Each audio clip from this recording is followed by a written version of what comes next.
So next 5 mark question. பாத்தீங்கன்னா fertilization and implantation. நான் ஏற்கனவே சொல்லியிருக்கிறேன் fertilization and implantationங்கிறது புக் பேக்ல இருக்கக்கூடிய ஒரு 5 mark question. சரியா? இது ஏற்கனவே பியூர் சயின்ஸ்ல பப்ளிக் எக்ஸாம்ல கேட்ட கொஸ்டின்.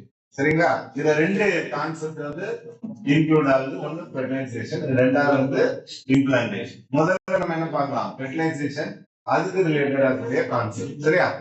Right. First, உனக்கு என்ன தெரியணும்? Definition வந்து தெரியும். Fertilization.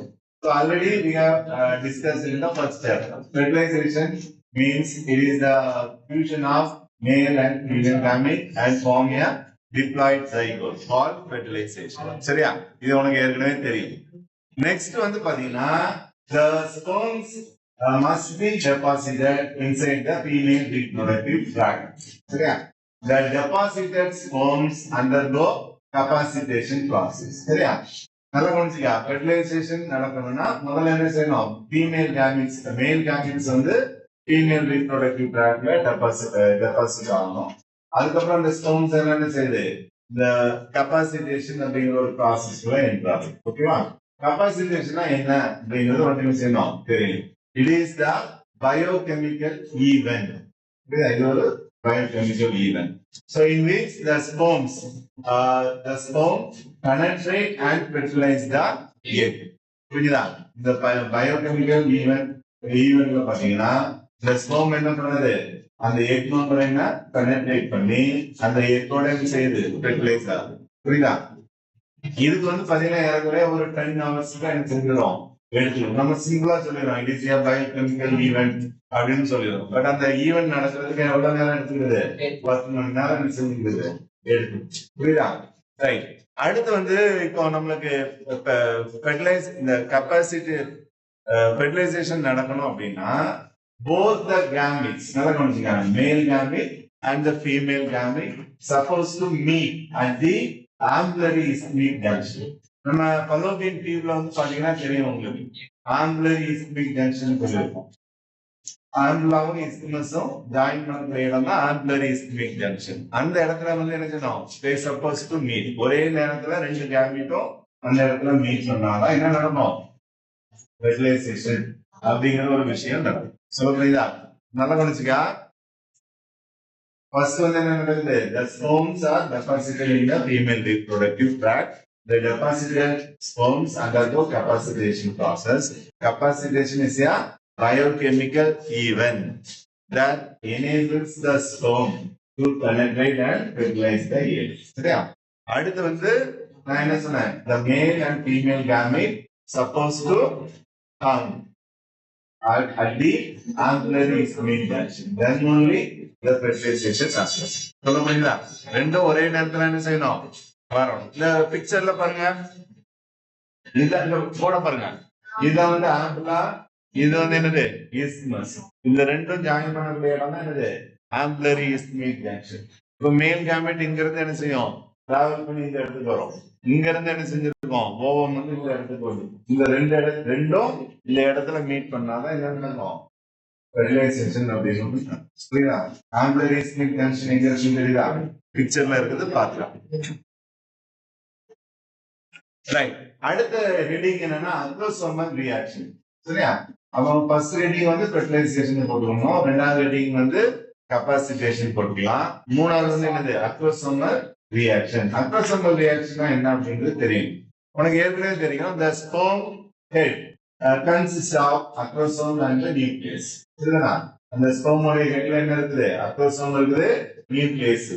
இந்த அக்ரோசோம் வந்து எதுல இருந்து டெவலப் ஆகுது அப்படின்னா acrosome is develop from the Golgi body of என்னது? spermatids. சரியா? spermatidல இருக்கக்கூடிய Golgi bodyல இருந்து ஃபார்ம் ஆகுறது தான் எது? இந்த அக்ரோசோம் அப்படிங்கிறது. சொல்ல முடியுதா? இந்த அக்ரோசோம்ல என்ன என்சைம் இருக்குது? Acrosome contains the enzyme called sperm lysine or hyaluronidase. சொல்ல புரியுதா? இந்த அக்ரோசோம்ல என்ன இருக்குது? ஒரு புரோட்டியோலைட்டிக் என்சைம் இருக்கு. அந்த என்சைம் பேரு ஹைலூரோனிடேஸ் அல்லது என்ன சொல்லுவோம்? ஸ்பெர்ம் லைசின் சொல்லுவோம். ரைட். இப்போ நீ எப்படி எழுதுறது? the head of the sperm consists of acrosome and nucleus. Acrosome contains the enzyme called sperm lysine. which is useful to disintegrate the egg membrane during the fertilization process. அந்த fertilization நடக்கும்போது அந்த எக்கை சுத்தி 3 membranes இருக்கு இல்லையா? என்னென்ன membranes இருக்குது?